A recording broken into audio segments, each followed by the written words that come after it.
We have now a very special closing keynote address, which will be delivered by Dr. Navi Pillay, who is the president of the Nuremberg Academy's Advisory Council. I truly believe this is an instance where I can say that our next speaker does not need an introduction. So I would just like to express our deep gratitude to Dr. Pillay for agreeing to do this keynote, and by doing so, authoritatively closing the substantive part of this discussion. Thank you very much.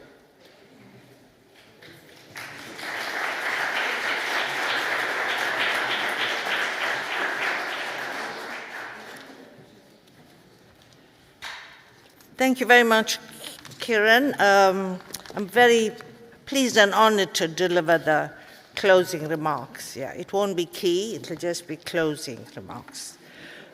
Now, you wouldn't think that a person as old as me and as experienced as me would learn something from a conference, but I learned so much here. And at every point, I was examining my own prejudices and lack of action. So let's take some of this. Obviously, we now welcome that children are recognized as rights holders. And it's a century now since the adoption of the Geneva Declaration of the Rights of the Child by the League of Nations. And this path-setting and precedent instrument, composed of just 5 points, is to remind us of the fundamentals. The child must be given the means requisite for its normal development, both materially and spiritually, and the child must be the first to receive relief in times of distress.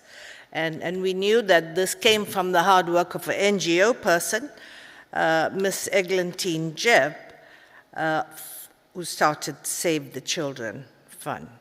So therefore, it's really shattering that all the work done by her a century later has been undermined by what is happening now in various parts of the world, including to children, including Palestine, Israel, Sudan, Yemen, Ukraine, and countless other regions across the globe, to fall victim to the collective neglect of the international community.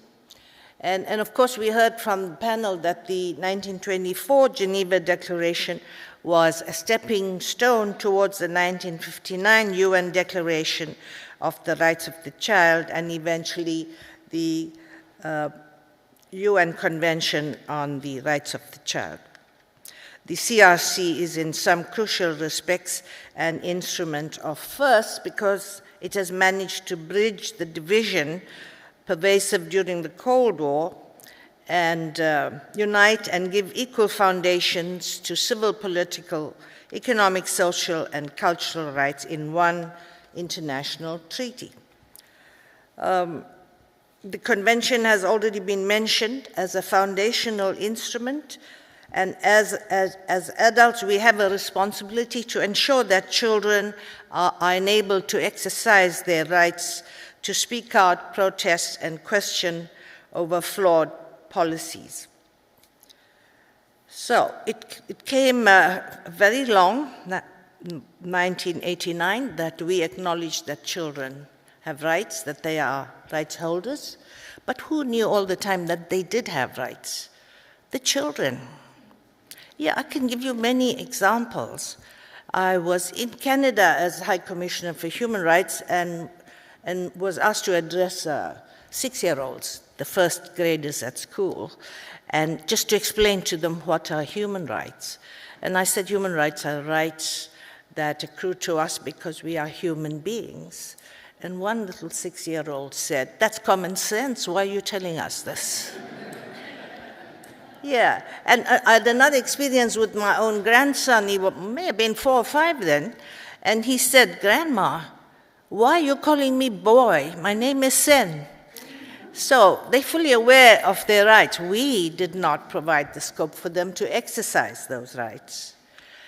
And as you know, the solutions are many, and this conference has fleshed it out for us, the very many impacts that we need to address, including healing, justice and accountability, prevention mainly,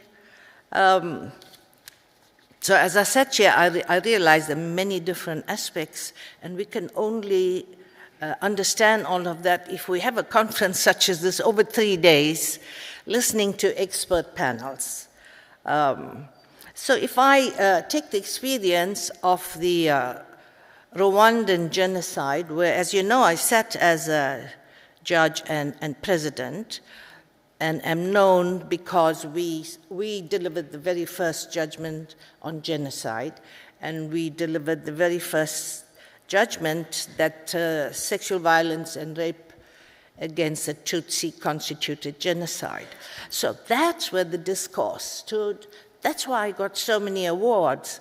But when I sat at this conference, I thought, but wait a minute, all the evidence we heard and that I saw, we went to Rwanda to see for ourselves. And of course, someone was very right. You never forget what you've seen, especially if it's in relation to children. So what I saw in the early days are the position of the tiny heads, because babies were killed by banging them against the wall, so the marks of the heads were still there. And in the courtroom, we saw video footage taken by BBC of the bodies floating in the river, 1 a second, and they were all headless, little children's bodies. So I will not forget that, but I seem to have forgotten that in the course of the jurisprudence. It occurs to me now that we heard clear evidence from many witnesses and from the political leaders that they had a policy of killing the children. And that's because the Hutu government particularly resented that Paul Kagame, the current president, was 3 or 4 years old when he was taken into exile by his parents into Uganda. But in Uganda, he was trained as a soldier, and he returned to help the Tutsi population. And so the Hutu group, the Hutu government, said the policy is to ensure that every Tutsi child is killed, including fetuses in the stomach. So the evidence was that the snake had escaped from the calabash. Calabash is the squash. And so you crack open the calabash and kill the snake. And therefore, many evidence of ripping of pregnant women's bellies and killing the fetus. So why was there no charge, no prosecution of that crime directed against children? And honestly, you know, I can be honest sometimes, it's only here, as I listened, I thought of it, yeah, that's right. Now, you know, judges can't usually tell prosecutors what to do. Brenda is a prosecutor here. She'll assert her rights. So judges don't usually tell prosecutors what to do, unless you're a German judge, like Bertram Schmidt there. So we were brought up in the common law system. We just followed the paper that was put in front of us and never asked those questions. I did ask questions about sexual violence, but never this. And the other criticism that was raised against me as High Commissioner is, why are you never addressing the rights of children unless in the context of women and children? And I thought, yes, that's true as well. We actually didn't even have a focal person on the rights of children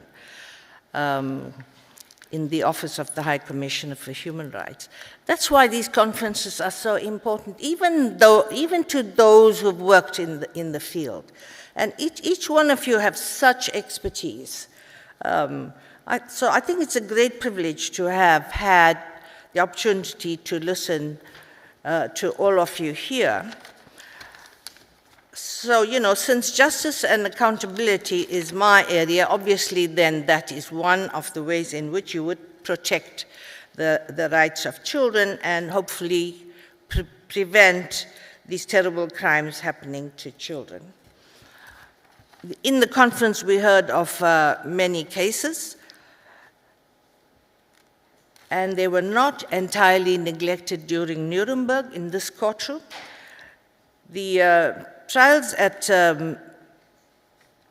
Nuremberg, let me just look at some of my notes here. The international legal and institutional architecture has and continues to be unable to prevent thousands of childhoods from being appropriated by armed conflict in the context. So we have to question was sufficient done even in the courtrooms as we progressed. The discussions over the past 2 days here have sought to better understand how the law's capabilities and enforcement potential can be strengthened to protect the rights of children during armed conflict. And in order to make such an examination, the conference addressed the experiences of not just international and hybrid courts and tribunals, but also of domestic and transitional justice bodies, and above all the human rights mechanisms, in particular the treaty bodies. So it's evident then, a century after a legal document recognized and affirmed for the first time the existence of rights specific to children, these discussions are timely, they're very pertinent, they are necessary, so that the international community does not derogate from its responsibilities towards children. You know, some of the things I heard is we have to listen to children.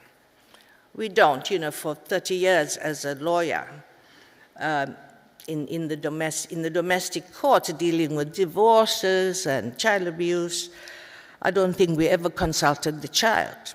We thought we knew what's in the best interests of the child, and the adults made the decision. As a lawyer, it depended on who I was acting for, and enunciated the best interests of my client, really. Could be the father, it could be the mother. We did it without a troubled conscience. I did it for over 30 years. So that's the importance of the new test. It's no longer we deciding what's in the best interests of the child, but we ensuring that we ensure that the children's rights are being exercised. So it's a rights language. It's always strengthened the human rights world to be able to speak in terms of rights. Children do that these days. So I mentioned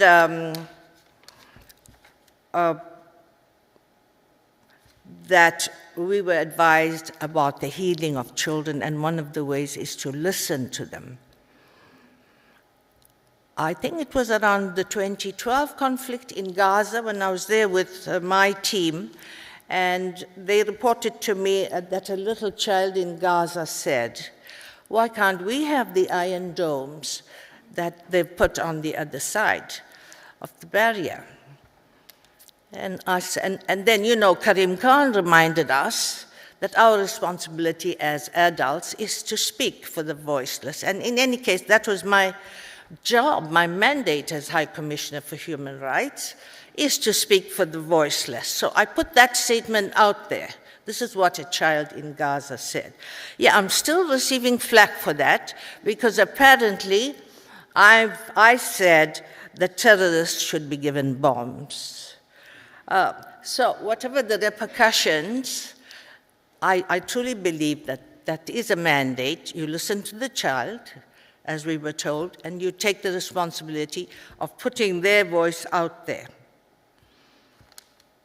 So once again, as I mentioned that while the trials at Nuremberg forever changed the contours of international criminal law, their approach to the fate of children in armed conflict was, of course, lacking, and it was a product of their time. However, the judgments delivered at Nuremberg were not entirely silent on the fate of children. This has already been covered. Let me repeat briefly a poignant excerpt from the judgment of the main Nuremberg trial, which goes on to describe how, I quote, "Children of tender years were invariably exterminated, since by reason of their youth they were unable to work," and gave us a full quotation of this. And at the subsequent Nuremberg trials, the Russia case, which has been mentioned already, tried officials of the Race and Resettlement Division who had furthered policies of Germanization. And their policies had led to thousands of Germanic-looking children of Polish, Czech, or other Eastern European parentage being torn from their parents and forcibly resettled into the German Reich. Then in the Einsatzgruppen trial, the judgment viscerally describes the situation at a ghetto in Ukraine, elaborating on how, I quote, women carried out their dead children in their arms, children pulled and dragged their dead parents by their arms and legs down the road towards the tram. Again and again, the cries, open the door, echoed throughout the ghetto. And the defendant, Otto Hollendorf, here again Anne told us about this, justified the killing of Jewish children and proclaimed to the tribunal without remorse, I'll just quote part of his quote, that children of parents who had been killed would themselves constitute a danger no smaller than that of the parents. And you see the similarity in the Rwanda experience, that this child, Kagame, had gone out, come back, fighting for the Tutsi population. So if his parents had been involved, he should be killed. So these instances, these cases show that the experiences of children were not completely ignored in the Nuremberg proceedings, but since the trials held here in this room primarily focused on reinventing the framework of how aggressive war would be outlawed, the individual crimes suffered by children, especially in the Holocaust, were not treated as a standalone theme in the proceedings. And that's why I raised the Rwandan situation as well. So what's the excuse 50 years later that we were still unable to focus on these specific crimes against children? Despite the Geneva Declaration of the Rights of the Child of 1924, emphatically stating that humanity, I quote, owes to the child the best that it has to give. The trials in Nuremberg, the trials in the Rwanda Tribunal did not adequately address the extensive catalogue of crimes that were committed against children. And so the suffering of thousands of children who found themselves in the Kindertransport in the German situation went to battle as forced combatants, faced deportation, as well as living standards leading to physical ruin, was for the most part left unaddressed in the Nuremberg Charter and the judgment. International law would have to wait longer for the articulation and codification of frameworks to specifically protect children, and even longer for the agency of children to be truly embraced by its framework. If we can have the best frameworks, they're not going to lift themselves up there and become active unless we, the civil society, push for that.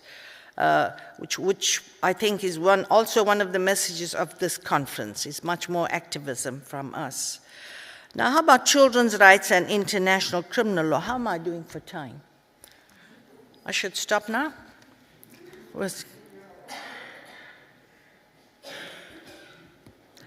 You know, I said a lot about the International Criminal Tribunal for Rwanda. I'm actually very proud of the jurisprudence of that tribunal, so I'm going to stop criticizing that tribunal. But at least we did include charges of rape against girls, and that was addressed there. Similarly, in former Yugoslavia and the ICTY, there are a number of cases which have been mentioned here already, and I don't want to go through all those cases. They deal with the Lubanga, they deal with child soldiers, sexual crimes, and forced pregnancy. These are all new crimes that were addressed. So this conference has also highlighted the progress we have made. As Anne Skelton said, there's been seismic changes in the law, but there's also been seismic changes in the attacks on children. So we are seeing attacks on children that never happened at this scale before, which brings me to mention that, as you know, I'm the chair of the UN Commission on Palestine, Israel, and East Jerusalem. And in last year, in June 24 report, we specifically focused on children. I've got pages of stuff, but no time to tell you about it. But I also, sitting here, realize it's the first time we did that. It's the first time that we also focused just on children, prepared one full report on it. So I do agree, and there is a momentum now. Except that we, the Commission, like a court of law, we don't think, well, it's high time we did some more work on this aspect of the law. No, we follow the evidence. So the Commission followed the evidence of what happened on October 7th by the Hamas and the Palestinian armed groups. Here we said the children were subjected to physical and emotional mistreatment on the 7th October, and many families suffered a multi-generational impact. Many children witnessed the killings, and children were instrumentalized. Children were targeted for abduction. Several of them were taken alone.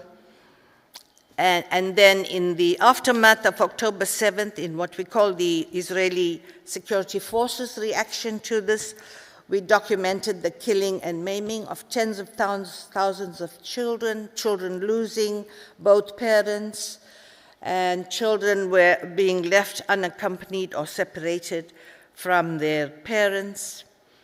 The attacks on residential buildings and hospitals resulting in life-altering physical, emotional, and cognitive challenges for affected children. And thousands of children have had one or more limbs amputated, some performed without anesthesia. So really it's a full report, and this is what we documented, just the acts and the impact on children. It is a first. It had to be done because it was happening and still happening around us. One of the recommendations we made is that the Secretary General include the name of Israel in his list of violators of children's rights. And so, of course, we followed the CRC's example on this, and we followed the High Commissioner for Human Rights on that. So like Leila Zerougi, I feel optimistic because we do have the tools, we do have the measures. And we have the privilege of coming here to Courtroom 600 and hearing from very many other activists who are working on these issues. And we therefore will not leave this courtroom without feeling galvanized to take further action for the prevention of violations of children's rights. Thank you very much. And I think Christoph actually has the final say.